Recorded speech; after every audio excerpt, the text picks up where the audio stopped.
दोस्तों नमस्कार। 72,825 शिक्षक भर्ती 2011 में आवेदन करने वाले सभी अभ्यर्थी भाई बहनों का हमारे इस करियर सेकुलर चैनल पर हार्दिक स्वागत है। मैं तिलक। मित्रों, आज का वीडियो एक ब्रेकिंग अपडेट है 12/091 हाई कोर्ट रिव्यू के संबंध में। रिव्यू याचिका डालने के पहले किसी विद्वान विधिवेत्ता से विधिक सलाह की आवश्यकता है और जल्दबाजी के रिट का जो हश्र हुआ है आप लोग देख ही रहे हैं। मित्रों, हम आपको बता दें इसी विषय पर हम आज वीडियो लेकर आए हैं, क्योंकि 12/091 एक ऐसे मुहाने पर खड़ा हुआ है जिसकी कल्पना हम पहले नहीं कर सकते थे। हमारे अगुवाकारों ने 12/091 को एक ऐसे चौराहे पर खड़ा कर दिया है कि अब उसका कोई जिम्मेदार नहीं दिखाई दे रहा है। मित्रों, हम आपको बता दें कि बड़ी बड़ी डींगे, बड़ी बड़ी बातें करने वाले लोग आज भी बड़ी बड़ी बातें और डींगे हाँकते हैं, लेकिन जब रेट दाखिल करना होता था तो आप लोग घर से निकल लेते थे और अपने AOR के पास जा कर के आपका AOR जिस तरह से रेट तैयार करता था उसे आप दाखिल करा देते थे।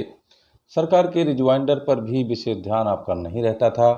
बस केवल पैसा चूंकि आप लोगों को याचियों की गाढ़ी कमाई का मिल जाता था, आप लोग जो कुछ आधा अधूरा पैसा देते थे उससे आप केवल लड़ाई लड़ना जानते थे, गंभीर कोई नहीं था।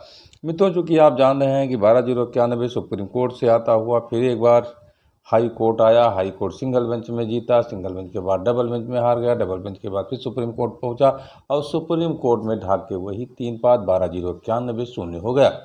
ऐसे स्थिति में सुप्रीम कोर्ट के एक बेंच द्वारा जो लिबर्टी रिट पटिशन डालने के लिए, रिव्यू के लिए मिला हुआ है, रिव्यू पटिशन दाखिल करने के लिए, उस पर अगर बात करें मित्रों तो अब आवश्यक हो गया है कि किसी जानकार विधिवेत्ता से सलाह लेकर के, विधिक सलाह लेकर के, और उसके बाद में जो पॉइंट बने उसी के पॉइंट के आधार पर हमें अपनी रिट डालनी चाहिए, जल्दबाजी नहीं करनी चाहिए। मित्रों, हम आपको बता दें कि बहुत सारी गलतियां हुई हैं। डबल बेंच के सरकार के रिजवाइंडर को अगर उठा करके आप देखें, सरकार के रिट को पढ़ें और DB के जो आर्डर हैं उसको अगर आप देखें और अपने रिजवाइंडर को आप देखें जो आपके वकीलों ने लगाया है, उसमें कभी भी साम्य स्थापित नहीं हो पाया। जैसे कि तैसे आर्डर कर दिया गया और हम आपको बता दें कि हमारे वकील बचाव नहीं कर पाए सरकार के जो है रिजवाइंडर का, सरकार के रिट का। तो कहीं ना कहीं हम अच्छे कुशल विधिवेत्ता से इस पर कोई विचार नहीं किए, जल्दबाजी में रिट डाला और जब तारीख आई तो हमने वकील हायर किया। वकील को ब्रीफिंग भी नहीं ढंग से कर पाए, वकील को 2 दिन का भी समय नहीं मिला कि रिट को पढ़े। वकील सीधा कोर्ट पहुंचा और बहस करने लगा और सरकारी वकील चूंकि पूरी तरह से तैयारी करके आए थे और 2015 से लेकर 2024 तक का पूरा इतिहास उनके पास था और उनमें उन्होंने जो पॉइंट ढूंढा वो पॉइंट भारी पड़ा, बशर्ते कि हम आपको जो बता रहे हैं उसमें हमारे जो कमज़ोर अगुवाकार थे, हमारे जो कमज़ोर वकील थे, उनका जवाब वो नहीं दे पाए। मित्रों, इसका एक महत्वपूर्ण कारण यह भी था कि हम कितने गंभीर थे, इस पर हमें प्रश्न करना चाहिए।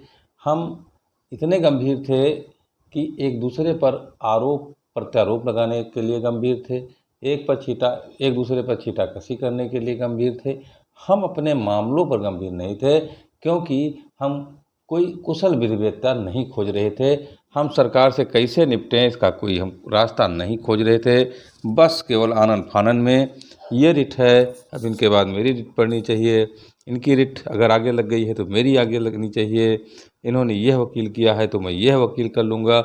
इस तरह से लड़ाई लड़ी गई जो कि 12/091 के अंतिम जो है हार का कारण बना।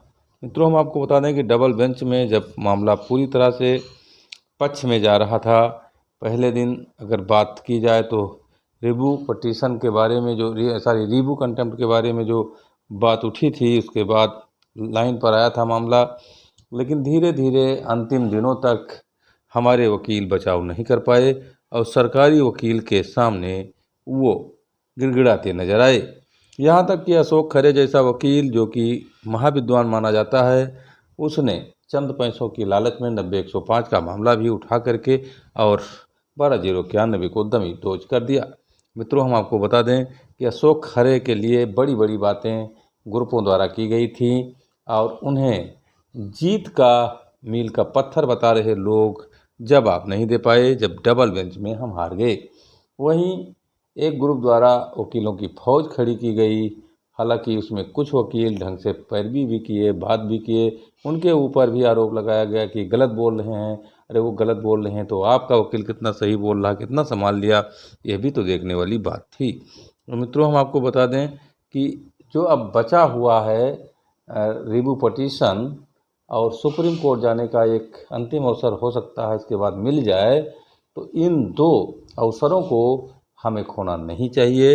इसके लिए कुशल विधिवेत्ताओं से बात करके अपनी रिट पटिशन बनवानी चाहिए, जिससे कि डबल बेंच में कम से कम ये हो जाए कि अगर हमारे पक्ष में ऑर्डर न हो तो सुप्रीम कोर्ट को मामला संदर्भित हो जाए, जिससे कि सुप्रीम कोर्ट हमारा मामला गंभीरता से सुने और कम से कम नागरत्ना मैडम के बेंच में चला जाए, जहां न्याय पाने की उम्मीद अभी भी लोग पाले हुए हैं।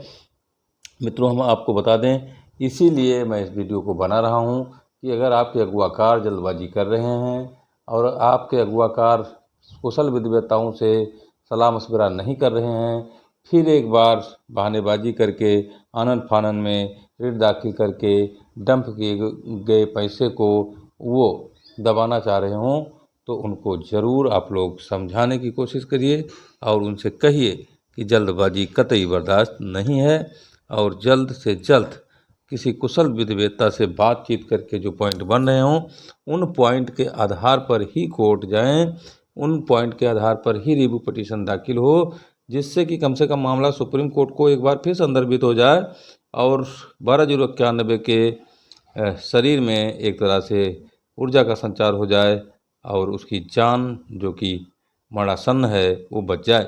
मित्रों, हम आपको बता दें कि अभी जो कुछ भी हो सकता है उसके लिए लोग प्रयास तो कर रहे हैं, लेकिन प्रयास कितना सार्थक है, परिवार के प्रयास कितना असरदार है, ये आने वाला समय ही बताएगा।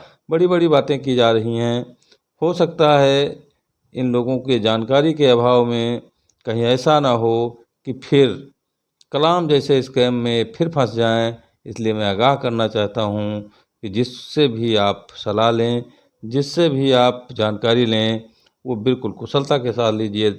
और हम आपको बता दें, फूंक फूंक कर कदम आप उठाइए, नहीं तो एक बार फिर दलदल में 12,091 फंस जाएगा और फिर उसको कोई बचा नहीं पाएगा। मित्रों, तो रिव्यू परीक्षा के पहले विद्वान विधिवेत्ताओं से विधिक सलाह की ज़रूरत है और जल्दबाजी के में जो रिट दाखिल किए गए हैं उसके हश्र जो रहे हैं आप लोग बिल्कुल जान रहे हैं। इसी विषय पर था ये मेरा वीडियो। अगले वीडियो में हम और कुछ बताएंगे। धन्यवाद।